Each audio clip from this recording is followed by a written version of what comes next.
107.7 Betania FM Holy Family Station. Berdampak bagi komunitas, jadikan Indonesia tangguh. Halo, Shalom, mempelai Kristus. Ketemu lagi bersama saya Rati. Kembali kali ini di program Gempa atau Gembala Menyapa bersama Bapak Gembala, Bapak Bambang Hengki. Yang kali ini akan ada topik yang sangat menarik. Sakit hati aku. Perlukah? Mungkin Anda pernah mengalami yang namanya rasa sakit hati. Suatu hal yang sering kali kita alami ya. Bisa jadi dengan teman, sahabat, tetangga, anak, atau bahkan pasangan hidup kita yang sering kali mungkin mengecewakan kita, bikin kita kesel, bikin kita marah. Lalu seperti apa seharusnya kita menanggapi rasa sakit yang kita alami itu? Nah, langsung saja kita akan bertanya langsung dengan Bapak Pendeta Bambang Hengki. Selamat pagi, Pak. Pagi, shalom, Tati. Iya. Shalom, mempelai Kristus. Gimana kabarnya nih, Pak Pendeta? Selalu dahsyat sukacita. Luar biasa. Harus begitu ya. Iya. Walaupun mungkin ya ada sedikit-sedikit persoalan, tapi fine, itu sesuatu yang biasa. Oke. Penting kita buat keputusan hari ini. Saya mau bersukacita, saya mau mengampuni, ya. Saya tidak mau hidup dalam sakit hati. Betul sekali, karena itu yang jadi topik kita ya. Tapi sebelum itu saya ingin tahu dulu nih, tipsnya dari Bapak Gembala tuh apa sih untuk bisa selalu gembira? Karena yang saya lihat itu Bapak tuh selalu tersenyum, dan itu bikin kita mirroring ya. Kalau senyum itu ya bisa menular seperti itu. Selalu bahagia, terlihat bahagia, sukacita, semangat dan sehat selalu. Ya kita bersyukur ya bahwa apapun yang kita alami ini tetap ada hal yang baik ya, dan banyak yang bisa kita syukuri. Jadi kita nggak perlu merasa ada persoalan sedikit terus kemudian jadi lebay itu, aduh menderita. Nggak salah, justru pada saat kita susah kita bersukacita, kita punya kekuatan gitu ya, untuk menghadapi setiap masalah. Jadi kekuatan itu sukacita itu jangan sampai berlalu atau surut dalam hati kita, karena itu menjadi kekuatan kita, menjadi perlindungan bahkan. Keren, luar biasa. Jangan biarkan rasa sakit hati itu mengambil kesempatan untuk menghancurkan hidup kita. Iya, betul. Nah, sebenarnya sakit hati itu apa sih, Pak? Iya, sebelum sakit hati ini semua orang sudah pernah ngalami ya. Semua orang ya. Semua orang, siapapun pasti. Saya juga pernah ngalami, pernah. Manusiawi gitu ya. Iyalah, semua kita pernah disakiti, bahkan menyakiti orang lain ya. Jadi tentu perasaan sakit hati itu tidak enak ya. Pasti. Karena apa? Ya kita jadi marah, emosi, terus pikiran, stres, tegang ya, bahkan bisa sampai sakit, mah kumat, macam-macam. Kita udah melewati itu lah, masa-masa seperti itu. Dan rata-rata semua orang yang sakit hati ya begitu. Gak ada orang sakit hati ketawa-ketawa terus sepertinya nggak ada apa-apa ya. Pasti ada sesuatu yang mungkin dia bisa ketawa, tapi ketawanya hambar. Ketawanya tidak lepas, garing ya. Ketawanya nggak benar-benar tulus ya. Jadi, dan itu ya justru membuat kita jadi susah. Karena kita tahu lah, kita cuman topeng aja itu, kita senyum-senyum, kita ketawa, tapi hati kita sedang hancur, sedang jengkel, sedang marah, sedang benci sama seseorang. Ya apa artinya? Ya semua namanya sakit hati itu pasti membawa dampak yang tidak baik. Betul ya. Mungkin kalau sakit hati selalu kita mikir orang itu yang nyakitin kita, wah kok kemarin tuh aku digini, kurang ajar. Kita mulai membayangkan, wah kalau seandainya aku begini begitu. Akhirnya apa? Kita mikirin orangnya itu terus. Mungkin orangnya itu sudah nggak mikir kita, lupa sama kita. Wah kitanya mikir itu, mau makan lihat wajahnya di piring atau mau minum lihat ada wajahnya yang sedang metucu gitu, jengkel. Akhirnya minumnya nggak jadi berkat, makannya nggak jadi berkat. Mau tidur lihat atap, wajahnya kelihatan di atas, sedang melotot di kita. Waduh, aku marah. Nggak bisa menikmati itu. Akhirnya kita jadi membawa orang itu menjadi beban buat kita. Nah itulah yang membuat kita akhirnya jadi jadi cepat capek, cepat bisa sakit, macam-macam akibatnya, ke rumah sakit, keluar uang, aduh macam-macam. Bahkan kalau kita nggak selesaiin, mati masuk neraka, aduh. Gara-gara kesalahan orang lain, misalnya katakanlah itu karena salahnya orang itu, kita yang nanggung akibatnya. Kita sampai bisa masuk neraka loh, gitu. Karena simpen kepahitan, kejengkelan, kebencian sampai mati, ya kita yang terima akibatnya. Sementara orang yang nyakitin kita mungkin dia nggak sadar loh, nggak merasa seperti dia nyakitin, ya biasa saja. Lalu dia ketawa-ketawa, dia malah masuk surga. Wah, gimana coba? Bayangin, wah ketemu di sana loh, kamu nggak masuk surga, aku masuk neraka, kamu yang nyakitin aku, kok aku? Ya karena kamu salah berespon. Nah itu kira-kira gitulah. Ini pendahuluan dulu ya. Oke. Kan tadi saya nyanyi apa? Sakit hati berjuta rasanya. Sakitnya gitu bukan. Kebalikannya dengan jatuh cinta. Jatuh cinta kan lagunya bukan jatuh cinta. Iya betul sekali. Jatuh cinta berjuta rasanya. Kalau sakit hati berjuta sakitnya. Betul, jadi jangan simpan, itu kayak sampah yang kalau kita timbun terus-menerus juga akan busuk ya. Busuk, waduh, sayang hidup kita kalau diisi dengan hal seperti itu. Makanya firman Tuhan bilang, ampuni mereka. Kenapa? Tuhan udah ampuni. Kalau kamu udah ngampuni, aku udah ngampuni juga. Itu artinya Tuhan memberi satu ancaman juga sebenarnya. Ya. Artinya ada sanksi yang berbahaya sekali kalau kamu udah ngampuni loh. Aku sering tidak bisa ngampunin kamu. Wah itu kan sudah mentok tuh. Kalau kita manusia tidak bisa ngampunin kita, ya sudah lah ya. Kita sudah minta maaf, tapi dia tidak bisa ngampuni. Tapi kalau sama Tuhan, kita tidak mau ngampuni. Tuhan tuh tidak mau ngampuni kita. Mentok itu sudah. Kalau Tuhan tidak ngampuni kita, lalu siapa lagi kita minta pertolongan, pengampunan, kan nggak ada. Jadi itu serius, betul-betul serius. Orang kalau simpan kebencian, sakit hati sama seseorang, kalau udah dia beresin, waduh itu fatal banget. Fatal, karena dia meletakkan posisi dirinya seteru dengan Allah sendiri. Kan gawat, super gawat itu. Kalau udah begitu kan, ya jadi ya memang nanti kita akan belajar bagaimana mengelola sakit hati supaya jadi. Tapi kalau dalam Alkitab kan banyak sekali ya disebutkan. Saya ambil contoh aja di Ayub 5 ayat yang kedua. Firman Tuhan bilang, sesungguhnya orang bodoh dibunuh oleh sakit hati. Waduh. Sudah bodoh dibunuh lagi. Celaka 13 ya. 13 Pak. Atau 18 ya. Atau sekian belas ya. Nah, iya. Jadi orang bodoh dibunuh oleh sakit hati.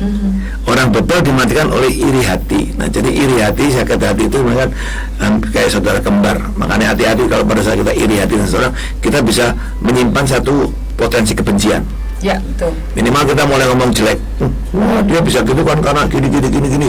Pokoknya jelek-jelekin orang, membuat kata-kata fitnah dan segala. Itu mulai itu benih-benih kebencian akan muncul dan akhirnya jadi sesuatu tanaman yang kuat dan itu bisa jadi persoalan yang berat. Saya banyak menemukan kasus orang yang benci begitu dalam, tidak mau mengampuni. Sakit tubuhnya itu munculnya cancer itu betul-betul cancer. Jadi orang yang jadi kayak seperti betul firman Tuhan bilang, seperti akar yang apa ya tertancap dalam hati kita, di dalam hidup kita, dan itu mengeluarkan racun seluruh tubuh dan akhirnya ya itulah ya. Tidak semua orang cancer pasti kepahitan, tidak ya, kebanyakan tidak ya, tapi bisa ya. Orang kepahitan kalau nggak diselesain 90% akibatnya adalah sampai ke sana. Jadi hati-hati, makanya ya kalau kita mau sehat ya udah ampuni aja, ngapain sih, paling sakit-sakit dikit ya udahlah. Namanya juga manusia, nggak ada yang sempurna kan ya. Betul. Iya. Nah itu menarik sekali. Kalaupun mungkin Anda juga punya pertanyaan seputar sakit hati, perlukah, Anda bisa kirim SMS atau WA ke nomor kami di 0817 057 1075. Saya ulangi, 0817 057 1075. Ada mungkin pertanyaan seputar topik kita pada siang hari ini. Nah kita lanjut lagi nih Bapak.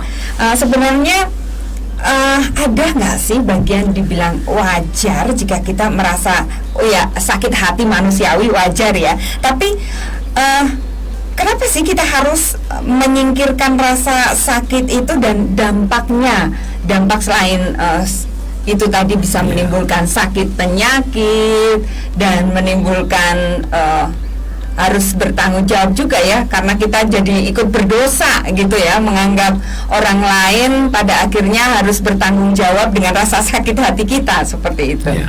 Ya semua ya, artinya dia bilang setiap manusia baik usia masih muda, usia semakin dewasa, bahkan usia tua. Nah ini seringkali malah usia tua itu malah kadang-kadang kita kurang bisa mengelola perasaan disakiti itu tadi, you know. Kalau waktu masih anak-anak kan gampang tuh, orang anak kecil disakitin lupa dan gampang ngampuni ya. Tapi semakin tua ini kecenderungannya semakin sulit ngampuni ya kan, itu semakin bertambah usia lagi semakin sulit. Nah ini yang mestinya itu nggak boleh terjadi seperti itu gitu. Harusnya semakin tua, semakin bertambah usia kita semakin wise, bijaksana, dan kita punya akal sehat yang baik bahwa untuk apa kita untuk apa kita sakit hati, apa gunanya sih? Kalau nggak berguna ya dibuang aja. Tapi begini soalnya, semua orang pernah ngalami, nah makanya kita perlu belajar mengelola. Kalau saya sih bilang begini, bahasanya bahasa sekuler saya, setiap kita pasti pernah punya satu pengaruh negatif, kata-kata yang menyakitkan lah, atau pandangan mata bahkan kadang-kadang bisa membuat kita jadi nggak enak, direndahkan dan dihina gitu ya, atau mungkin perlakuan fisik dan segala macam yang membuat kita sakit hati. Nah itu energi negatif semua itu yang masuk ke kita itu, maki-makian lah macam-macam gitu ya. Tapi bagaimana kita buat filter yang akhirnya energi negatif itu kita rubah jadi energi positif? Caranya? Wah, menarik ini. Karena kita nggak mungkin ya dalam hidup ini, seumur hidup kita nggak pernah ngalamin namanya tadi bulian atau mungkin peristiwa-peristiwa yang tidak mengecewakan hati kita. Nggak pernah ada. Mau posisi apapun juga, Wong Yesus saja bisa kecewa kok sebenarnya. Dalam arti kata dia bisa dikecewakan. Iya, murid-muridnya. Oleh muridnya, oleh orang-orang Israel waktu itu dan semualah. Ya, tapi dia memilih, dia merubah istilah itu ya. Mindsetnya. Ya, merubah energi negatif tadi yang dia terima menjadi positif. Istilah gitu. Sehingga membuat justru itu kekuatan Yesus untuk bisa menyelesaikan tugas-tugas yang harus diselesaikan. Sama seperti kita harusnya. Kalau ada, saya ingat dulu kelas berapa ya, mungkin ya sekitar kelas 6 kelas atau SMP kelas, enggak masih SD. Ada seorang saudara saya ngomong gini, ini keluarganya, dia sebut papi saya, nama papi saya, nggak akan ada yang jadi sarjana. Kenapa? Karena dia memang ada datanya. Datanya gini, kakak saya nomor 1 SMA udah selesai, menikah, bisnis, buka toko dagang itulah istilahnya. Yang kedua cici saya juga begitu. Yang ketiga kakak cowok saya juga begitu. Yang keempat juga begitu. Nah, jadi dia mengambil kesimpulan itu. Jadi dari saya berada nomor 7 nih, dari 9 bersaudara. Jadi yang keempat ini memang sepertinya sudah seperti itu. Kemudian saya atau keluarga saya itu ngomong gitu, pokoknya nggak akan ada yang jadi sarjana.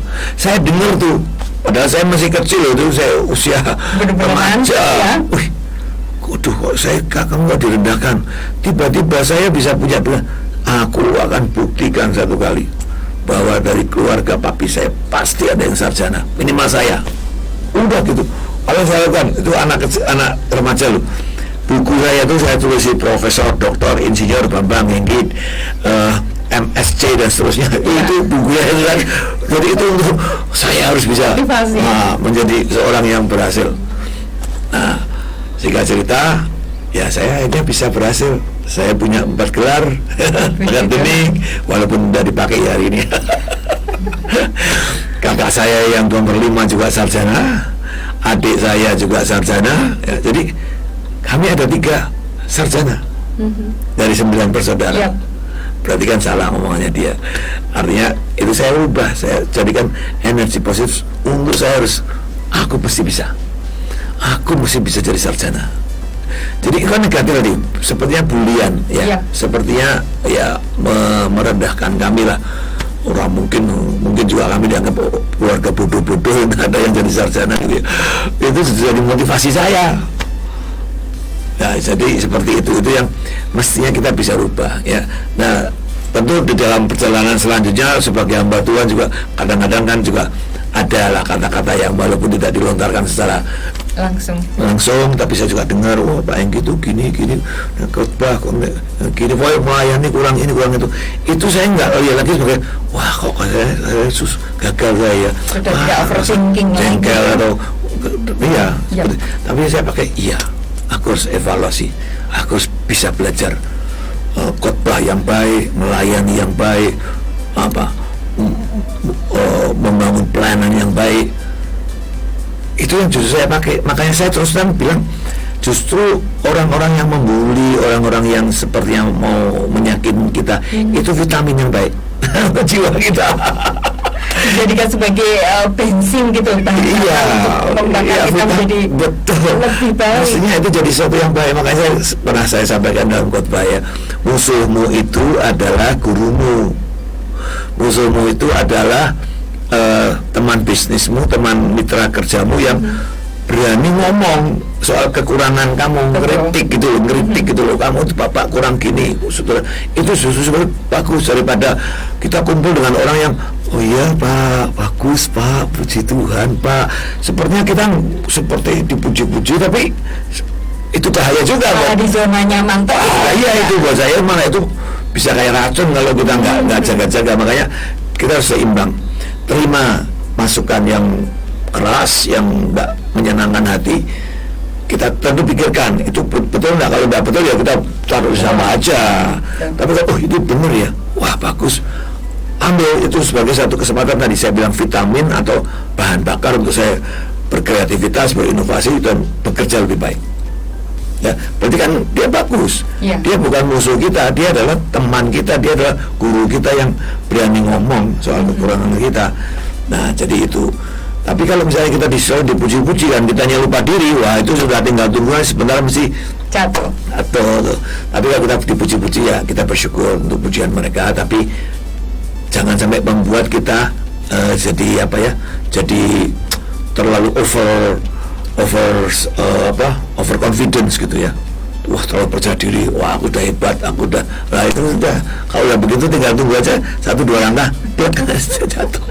Nah itu justru bahaya. Makanya kita harus melihat dengan dua sisi yang seimbang menurut saya hal itu.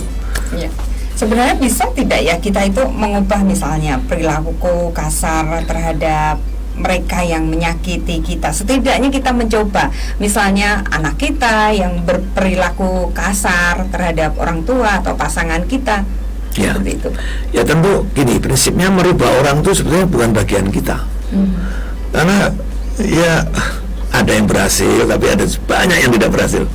Misalnya sekedar mengingatkan, kata-kata kamu itu boleh, nggak masalah, itu tentu bisa kita lakukan, tapi kita jangan berpikir untuk merubah dia. Tapi yang paling penting adalah merubah diri kita, itu yang ada dalam kontrol kita.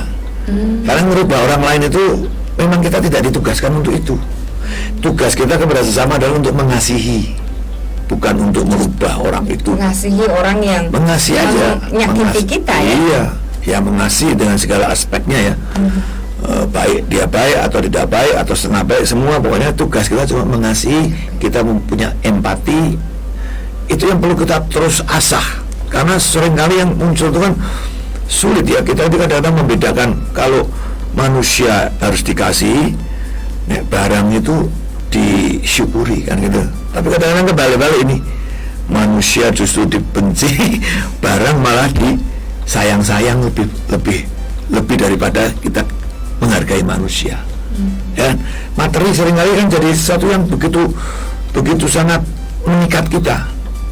Padahal harusnya kan manusia lah yang jadi sasaran kita untuk kita berbagi kasih, berbagi kebaikan dan seterusnya. Jadi ya kembali tadi, menurut saya sih kembali ke bagaimana kita harus mulai belajar satu merubah tadi. Kalau saya boleh katakan dengan energi negatif, karena di sekitar ini banyak energi negatif nih, yang kita tahu atau yang nggak tahu ya, omongan atau perkataan, bahkan mungkin nggak langsung kepada kita nih, kepada orang lain barangkali ngerasain ini orang lain gitu, itu kan, wah itu bapak itu gede-gede, ibu itu gede-gede, ya negatif banget itu. Lalu bagaimana kita? Kita kadang-kadang ikut arus. Oh ya, udah sepi gimana? Oh gitu ya. Oh iya betul. Wah, akhirnya jadi masalah di situ lah. Ya, kita harus bisa memilah, oh ini negatif ini. Saya harus bisa merubah bagaimana supaya jadi positif. Ya. Nah, tentu kalau kita memang tahu situasinya dan kita ya yang positif kita beritahu juga. Jangan kita biarin. Kadang-kadang kita sungkan tuh. Karena ada orang yang ngomong negatif terhadap seorang, kitanya diem. Nanti kalau aku ngontor, dia marah sama aku. Dia nanti junta ke aku. Nanti dia ngomongnya aku juga yang jelek. Diem aja udah. Nah, takut kehilangan circle. Nah, ya, kadang-kadang seperti circle itu. Akhirnya apa? Ya akhirnya kita juga sebelum termakan juga oleh energi negatif dari orang yang sedang ngomong yang negatif tadi. Makanya kita harus ya belajar di situ ya. Kadang-kadang memang saya kira apalagi topiknya sepertinya menarik, harus kita ikut-ikutan yang dan jadi mesti kita harus belajar untuk apa ya, punya kepekaan lah secara rohani ya. Ini sepertinya kok negatif terus ya. Nah, coba aku mungkin bisa alihkan jadi positif. Sehingga akhirnya teman kita ini ya juga tidak tertelan oleh kenegatifannya seterusnya gitu. Tapi ada pembanding, minimal dia jadi berpikir, oh iya ya, tadi yang diomongkan Pak Enggi itu benar juga ya. Nah, aku tidak boleh terlalu negatif lah sama orang ini ya, gitu ya. Jadi kita harus pinter gitu ya, memilih circle pergaulan kita. Harus berani ngomong kebenaran, jangan kita tutup mulut karena kita khawatir ditinggalkan teman atau dianggap nggak baik gitu ya. Iya. Ya kita harus ngomong, memang ada risiko sih soal ngomong kebenaran itu ya kadang-kadang, tapi ya risikonya lebih baik daripada kita tutup mulut dan ada risiko juga. Sama-sama ada risikonya, sebenarnya kita diem ada risiko, kita ngomong ada risiko juga. Ya lebih baik kita ngomong, ya kan? Iya betul. Ya, memang kita harus dikelilingi dengan orang-orang yang positif yang bisa membuat kita menjadi pribadi yang lebih baik, lebih positif. Benar nggak sih Pak? Ada pernah yang mengatakan bahwa 5 teman dekat kita itu menunjukkan siapa kita. Ya memang bisa juga begitu. Makanya kita harus pandai-pandai memilih teman. Tapi bukan berarti memilih teman itu kemudian yang tidak terpilih itu dianggap buruk ya. Jadi pergaulan, teman-teman bilang pergaulan yang buruk merusak kebiasaan yang baik. Ya itu memang betul kalau kitanya tidak aware, kalau kitanya tidak punya satu pemahaman kedewasaan. Tapi kalau kita punya kedewasaan nggak masalah sebetulnya. Bahkan kita bisa jadi berkat di tengah-tengah pergaulan yang buruk pun kita jadi berkat. Kan gitu. Harusnya begitu. Jadi orang ini jangan cuma ambil satu ayat itu aja ya. Karena kalau ambil ayat itu nanti kita jadi kuper. Kita cuma punya teman-teman yang sehati dengan kita, yang tidak sehati kita jauhin. Satu frekuensi terus. Satu frekuensi, satu paham, mungkin satu klik gitulah. Tapi yang kita tidak mau, itu jadi eksklusif nanti. Dan kita jadi seperti kata dalam tempurung nanti. Tahunya cuma itu aja, dunia itu cuma segitu. Padahal dunia itu luas banget. Gitu. Dan lalu seringkali orang yang mudah kecewa karena pikir dia 5 teman tadi bagus baik, ternyata 1, 2, 3 mengkhianati kita misalnya, kan bisa saja terjadi. Semua orang itu bisa jadi teman kita tapi juga bisa jadi musuh kita sebetulnya itu. Kita harus melihatnya seperti, jadi jangan pernah berpikir sahabatku sejati tidak mungkin dia nyakitin aku, tidak mungkin. Mungkin saja terjadi karena pemilihan kita tidak mungkin itu pada saat terjadi itu pecah betul-betul loh, nggak bisa lagi nyambung loh, karena dia terlalu kecewa, dia sahabatku kok sampai begitu, nggak sampai, karena dia nggak realistis menurut saya. Dalam setiap hubungan itu selalu bisa terjadi. Kita punya artinya musuh itu dalam tanda petik ya, maksudnya orang yang mengecewakan kita. Tidak selalu orang itu bisa menyenangkan kita terus, nggak bisa. Tuhan aja nggak pakai pola seperti itu. Kadang-kadang sayang tapi kita kadang dia gedor juga, ayo bertobat kamu lah gitu ya. Nah, kalau kitanya nggak punya pemahaman yang benar kan bisa kecewa kita. Tuhan kok galak banget, Tuhan katanya kan sayang, Tuhan tuh begini. Ya itu kan Tuhan menurut kamu ya, Tuhan yang kamu imajinasikan sendiri. Tapi Tuhan yang benar itu ya Tuhan yang penuh kasih karunia, tapi Tuhan yang adil juga. Betul. Kemurahan dan kekerasan itu harus bisa dijalankan. Sama kita mendidik anak-anak kita, masa murah terus dikasih semua kebutuhannya, artinya yang dia minta kita kasih semua, ya jadi anak manja dia nanti. Tapi ada kekerasan itu artinya ada ketegasan, disiplin yang kita harus tegaskan. Ya sama seperti itu, dan dua yang harus jalan seimbang sesuai dengan kebutuhannya. Ya. Oke, kita kembali mengingatkan jika mempelai Kristus ingin bergabung di sini, memberikan pertanyaan seputar sakit hati aku, perlukah, yang jadi topik kita di Gempa Gembala Menyapa kali ini, bisa dikirim SMS di 0817 057 1075. Dan terima kasih untuk yang sudah mengirimkan WA di sini. Ada beberapa pertanyaan yang sudah masuk ini Bapak, saya akan bacakan.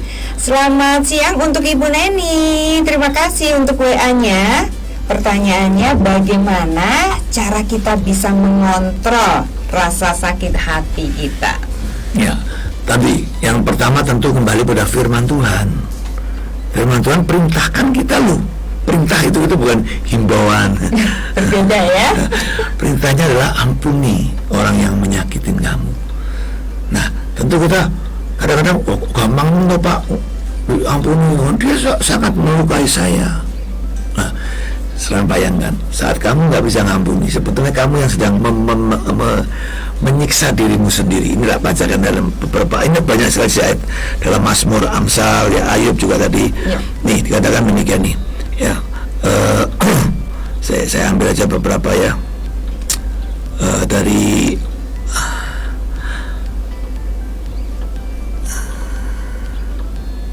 Ayub dulu, Ayub 21:25. Ayub 21:25. Yang lain mati dengan sakit hati, dengan tidak pernah merasakan kenikmatan. Orang sakit hati itu bisa kehilangan kenikmatan hidup loh. Makanya dia hidupnya susah terus ya, hidupnya nelongso terus gitu. Karena kayak kita ini apa sih, tidak bisa bahagia. Orang sakit hati itu tidak bisa bahagia. Sejatinya ya, berdiri di tempat, nggak bisa move on. Nggak bisa move apalagi move on ya. Dia nggak pernah berpikir move on. Dia cuma pikiran itu aja, kurang ajar, dia nyakitin aku, dia begini dan seterusnya. Kalaupun ada sukacita, mungkin sukacitanya cuma sekedar di luar aja. Tapi kenikmatannya itu nggak ada sama sekali. Bayangin loh. Padahal hidup manusia itu kan perlu kita nikmati ya. Bangun pagi, puji Tuhan, haleluya, Tuhan luar biasa apa yang sudah Tuhan siapkan bagi hidup kita dan seterusnya. Nggak bisa nikmati. Orang nggak bisa nikmati sekalipun disodori sesuatu yang berharga, itu dilepeh loh. Dilepeh itu aja dibuang ya. Nggak mau, dia merasa jelek. Jadi tadi negatif thinkingnya kuat. Orang udah terkooptasi dengan kebencian, kemarahan, dia akan menyimpan satu perasaan yang sangat tertutup. Bahkan dia cenderung begini, kalau ada orang mencoba untuk menyerang dia, mungkin mau cuma menasihati, mungkin sedikit mau negur, mengingatkan dia langsung berontak, dia langsung menyerang kita. Itu sebenarnya Ayub juga pernah mengalami seperti itu tuh. Oh ya. Dari kan itu Ayub tadi itu. Jadi Ayub itu merasakan sakit hatinya itu, alami. Bayangkan penderitaan dalam satu hari 10 anaknya mati, dalam satu hari harta kekayaannya habis, dalam satu hari muncul sakit penyakit, istrinya kemudian mengkhianati dia, istilah gitu, habis semua. Mana ada orang yang nggak kecewa? Mungkin dia kecewa sama Tuhan, cuma dia mungkin dia ungkapkan juga dalam ayat-ayat yang kita bisa baca di kitab Ayub ya, bahwa dia ini, aku ini salah apa? Aku ini orang bener, aku ini orang nggak pernah mengecewakan orang, dan seterusnya. Temannya datang, enggak, kamu pasti punya salah, kamu pasti punya dosa, ayo diingat-ingat, ayo kamu harus bertobat gitu. Wah, harus semakin kobongan marah dia, gitu. Betul. Jadi nggak bisa menikmati aja, memang nggak ada kenikmatan di dalam kehidupan yang dipenuhi dengan kebencian, kemarahan atau sakit hati. Nggak ada kenikmatan sama sekali. Terus ini saya bacakan lagi ya dari Amsal nih. Amsal 27 ayat 3. Batu adalah berat dan pasir pun ada beratnya, tetapi lebih berat dari kedua-duanya adalah sakit hati terhadap orang bodoh. Jadi ini saya gambarkan gini ayat ini. Batu itu kan berat toh. Betul. Pernah bawa batu dipikul? Belum pernah ya. gitu. Nggak pingin juga. Pasir ada beratnya juga. Iya. Belum pernah mikul pasir? Belum. Nah, pasir dan batu yang berat itu tidak sebanding dengan beratnya orang yang mikul sakit hati. Coba bayangkan, kalau setiap hari kita kemana mau makan mikul pasir batu di punggung kita, makan enaknya gimana? Enaknya apa? Nggak ada. Capek lama-lama. Mau ke kamar mandi, ke toilet bawa juga, mau tidur dibawa juga, mau kebaktian dibawa juga. Ya pedot istilahnya kan. Ya tenggakan kuat. Makanya kita nggak ada kenikmatan sama sekali. Jadi kita harus kembali pada firman Tuhan. Firman Tuhan itu mengingatkan bukan untuk sok-sokan gitu ya, supaya gimana? Nah, untuk kebaikan kita. Saat kita menyimpan kebencian, kita ini sedang memenjarakan diri kita sendiri, menutup. Tadi saya bilang jadi eksklusif, menutup diri kita. Bukan orang lain yang buat kita jadi terbatas, kita sendiri, pilihan kita untuk tidak mengampuni. Jadi dengan akal sehat aja, kalau kita hitung-hitungan deh, kita mau bisnis nih, hitung-hitungan, aku punya modal sekian, nanti untungnya sekian, masuk enggak ya? Oke, masuk, bisa, kita kerjain loh. Tapi kalau rugi nih kita, masa kita mau terusin? Ya enggak dong. Logika aja, kita pakai logika. Kita ini diberi Tuhan dengan otak yang luar biasa, akal sehat yang luar biasa. Ya dipakai aja di situ, pakai. Karena kalau kita benci, kita marah, yang rugi kita, bukan orang lain. Benar. Orang lain yang menyakiti kita barangkali dia nggak merasa, dia lupa, kita nggak mikirin kita yang mikirin dia terus kemana-mana tadi. Ya. Nah, jadi kesadaran seperti itu harus kita miliki setiap kali kita punya perasaan mau disakiti. Ingat baik-baik, aku nggak mau rugi dengan kejadian ini. Aku mau tetap taat sama Tuhan untuk mengampuni dia. Ya, tak? Kemudian yang kedua tentu tadi kesadaran bahwa aku mau tetap happy. Aku nggak mau kebahagiaanku dipengaruhi oleh si A, si B yang tadi bisa juga orang bodoh. Orang bodoh itu artinya mungkin dia ngerasain kita, nyakit kita tanpa sesuatu yang tidak jelas lah gitulah. Itu asal ngomong gitu, protes tapi dan dia bodoh, nggak ngerti gitu loh. Nah, masa sih kita mau di-steal hidup kita oleh orang yang memang punya maaf ya, artinya kualitas kerohanian yang di bawah kita misalnya gitu ya. Bukan soal bawah atau atas, tapi maksud saya dia memang suka nyakitin. Kenapa kita jadi ikut-ikut yang nanggung risikonya, yang nanggung bebannya? Jadi pakai akal sehat aja sebenarnya. Kalau kita pakai akal sehat ya, oh iya betul juga ya. Ngapain senyum-senyum aja ya? Barangkali dengan kita tadi punya satu sikap yang seperti itu, orang itu aja juga bisa bertobat, siapa tahu. Ya. Tapi tidak ada kewajiban untuk kita mempertobatkan orang itu gitu loh. Iya betul. Gitu. Yang penting adalah kesaksian kita tetap mengasihi dia. Ya, jika kita membalas perlakuan mereka justru menimbulkan rasa bersalah, berdosa, karena kita jadi mungkin ikut-ikutan dengan hilang semua kebahagiaan, damai sejahtera. Aduh, sayang deh. Sudah kita totos sekian tahun ya, damai sejahtera dan ini rusaknya gara-gara bukan orang itu, oleh diri kita sendiri sebetulnya.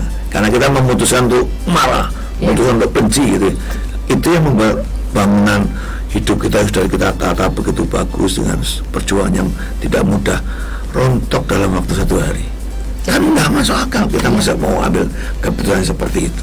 Jadi kita harus bisa memutuskan sendiri untuk memaafkan orang yang menyakiti kita, walaupun mungkin orang yang menyakiti kita itu tidak merasa, tidak meminta maaf kepada kita perlu. Juga nggak perlu ya. Nggak perlu minta menunggu. Nggak perlu. Bukan itu deh, kita mengharapkan itu, berarti kita mesti nyimpen. Kalau orang itu pun datang minta maaf sama kita bisa lega dan sungguh-sungguh lega, belum tentu juga. Karena pengampunan itu dimulai bukan dari orang minta ampun sama kita yang memilih. Jadi saya pengampunan itu adalah pilihan kita loh, bukan perasaan dasarnya, bukan karena perasaan atau tuntutan. Yang wajar kan dia minta maaf dulu Pak, baru saya mengampun. Lah, enggak gitu. Kekristenan ngajarin kita nggak seperti itu. Yesus ngajarin ampuni dulu. Yesus waktu di kayu salib, wah dia bisa sakit hati dong. Bayangin yang nyalipin tuh orang-orang bakal yang kemarin tuh makan bareng-bareng dikasih roti yang 5.000 orang itu loh, disembuhin barangkali mungkin sakitnya, tiba-tiba salibkan dia, pasti ada lah. Dari sekian ratus ribu orang pasti ada orang yang seperti itu. Yesus di atas apa? Kurang ajar, itu kan udah pernah tak kasih makan sama aku, tak sembuhin, lumpuh, berjalan, sekarang kok nyalipin, kurang ajar kamu ya. Terus dia lepas pakunya, turun, mukulin orang. Ya, itu jadi apa, komik yang picisan. Untung Tuhan tak begitu, Yesus tak begitu. Dia tetap berdiri di kayu salib dan dia bilang, ampuni mereka Tuhan. Woi, dahsyat. Ini Yesus memang seperti korban, tapi dia kemudian jadi pembela yang tulung. Luar biasa. Keren banget, saya bilang Tuhan saya keren, luar biasa. Ya. Iya. Nah, itu pertanyaan dari Ibu Neni ya. Kemudian, wah ada banyak sekali nih Pak yang datang. Tapi ini dulu dari Mbak Lisa ya. Apakah ada hal-hal positif yang bisa kita dapatkan dari rasa sakit itu? Oh, kayak pengalaman Bapak Gembala tadi ya. Mungkin Mbak Lisa agak miss ini, telat mungkin.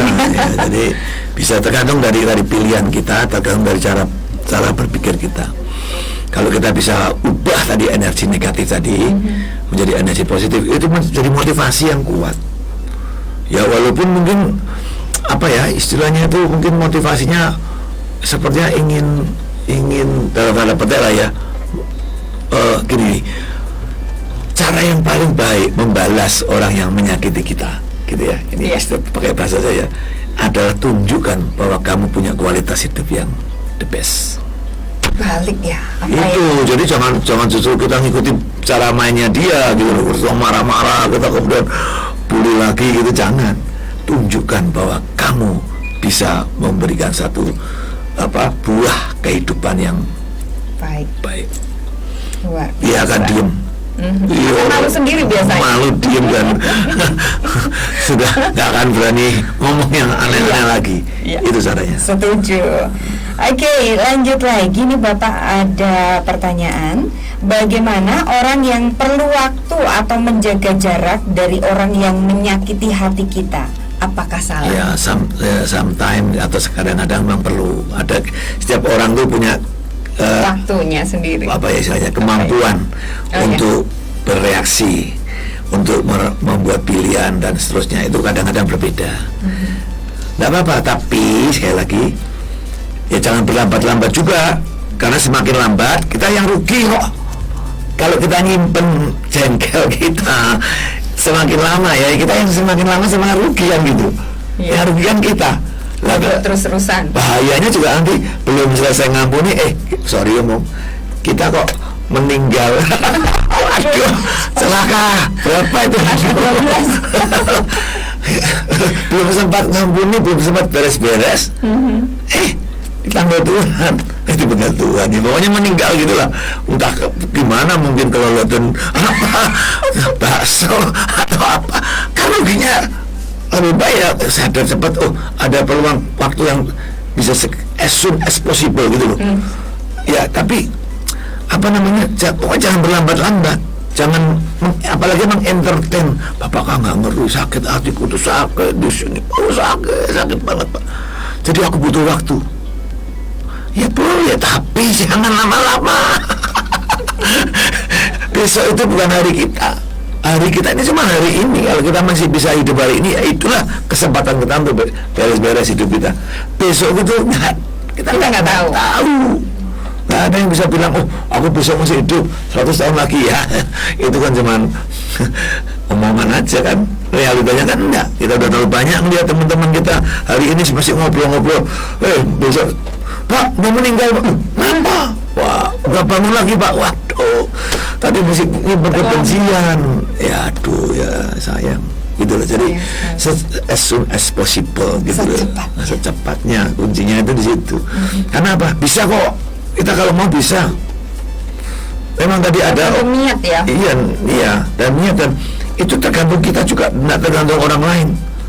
Jadi saat itu juga kalau kita sudah sadar seperti ini, aku teman mengampuni, udah titik, apapun yang dia lakukan, aku mau mengampuni, aku tidak mau, istilahnya kebawa oleh atau kepancing ya oleh kesalahan orang lain. Mau itu kesalahannya orang lain, masa aku harus nanggung? Enak banget kan gitu, kira-kira kita tetap jaga hati kita dengan baik. Jadi as soon as possible, menurut saya itu harus kata kuncinya. Dan lama-lama pada saat kita mungkin sering alami seperti tadi, kita ya akhirnya kita bahkan tidak sadar, nggak ada perjuangan loh sama sekali. Tiba-tiba karena otak kita sudah otomatis, ada orang nyakiti, ampuni, udah gitu aja. Nggak ada pilihan lain, nggak ada butuh waktu sampai 1 hari, 2 hari, 3 hari, apalagi 1 bulan baru bisa mengampuni. Artinya sudah jadi habit kita. Iya. Jadi lifestyle Kebiasaan, kita. lifestyle. Nah itu aja. Oke, luar biasa. Terima kasih Bapak Gembala. Ini ada satu lagi pertanyaan dari Mas Budi ya, yang bertanya, kalau kita ada 2 hal yang kita ingat dalam hidup ini. 1, orang yang menjatuhkan kita, dan yang kedua, orang yang menolong kita. Perlukah atau wajarkah jika kita balas dendam? Ya tadi untuk apa kita mau balas dendam? Itu kan tadi yang saya bilang, balas dendam yang terbaik ya tadi, Dengan kebaikan. tunjukkanlah kualitas hidupmu yang baik pada orang itu. Itu cara-cara balas dendam. Jangan kita ngikuti cara mainnya dia gitu loh.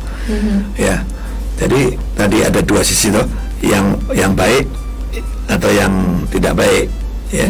Kalau yang baik ya kita harus, kalau dia baik sama kita, dalam arti kata ya kita harus menghargai. Jangan kita kita nggak boleh, kalau tadi kan saya ngomong hati-hati kan dengan pujian. Orang bisa memuji-muji begini ya, mungkin tulus orang itu memuji ya, kita bersyukur. Terus tapi jangan sampai kita menjadi besar kepala, jadi besar terlalu sombong, akhirnya malah itu bahaya. Jadi kita sendiri yang merasakan. Jadi urusan orang lain di luar kita ini adalah memberikan aksi ya. Tapi reaksi kita ini penting. Respon kita inilah yang menentukan. Orang ini baik ya kita hargai, kita akan balas dengan kebaikan, kan begitu ya. Tapi ini ada orang yang tidak baik, lalu bagaimana? Ya kita balas juga, tapi dengan kebaikan juga. Kan firman bilang, jangan kalahkanlah kejahatan dengan kebaikan. Kan jadi kita tetap baik. Makanya dia bilang cara membalas orang yang jahat atau yang menyakitin kita adalah dengan pengampunan, dengan kebaikan, dengan kasih lebih lagi. Itu yang bisa menyelesaikan. Pak, tapi orangnya semakin kurang ajar, Pak. Saya sudah baik sama dia, tak makin kurang aja. Bukan urusan kamu. Urusan kamu adalah kamu tetap berbuat baik, kamu tetap melakukan sesuatu yang benar. Itu bagian kita. Orangnya seperti itu, ya itu kualitasnya dia. Gitu loh. Jadi kita jangan sampai tercemar istilahnya ya, dengan kualitas orang itu yang mungkin memang keras kepala dan semuanya kita sudah bantu tapi masih nggak punya rasa terima kasih dan segala macam. Ya itu kualitasmu, itu bukan kualitasku aku tetap buat sama kamu. Sendiri. Gak ada masalah ya gitu loh. Ya jadi ya kita bisa menikmati aja semua dua-dua nih. Jadi kita happy kita ini tidak dipengaruhi oleh pada saat baik wah kita senang, tapi pada saat tidak baik waduh kita susah. Itu namanya outside in, itu namanya temperatur itu. Temperatur kalau kita mengukur panas badan kita sesuai dengan panas badan kita kan. Tapi kalau termostat seperti AC ini tadi kan panas nih, masa agak panas nih, tolong dingin, langsung dingin, wah kita seger nyaman. Itu namanya inside out. Luar biasa, keren. Ya, apa yang disampaikan oleh Bapak Gembala siang hari ini semoga bisa menjawab pertanyaan Anda yang sudah disampaikan melalui WA kami. Dan tentunya ini memberkati kita semuanya. Terima kasih untuk Bapak Sama-sama. Hengki untuk informasi yang sudah memberkati kita siang hari ini. Jangan lupa untuk minggu depan kita masih akan ada topik-topik menarik lainnya yang bisa Anda ikuti. Setelah ini ada acara lain, jadi tetap Anda bergabung bersama Betania FM Holy Family Station.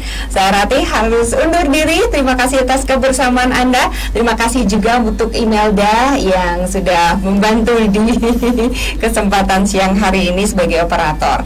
Akhirnya saya Ratih undur diri. Berdampak bagi komunitas, jadikan Indonesia tangguh. Selamat siang, Tuhan Yesus memberkati.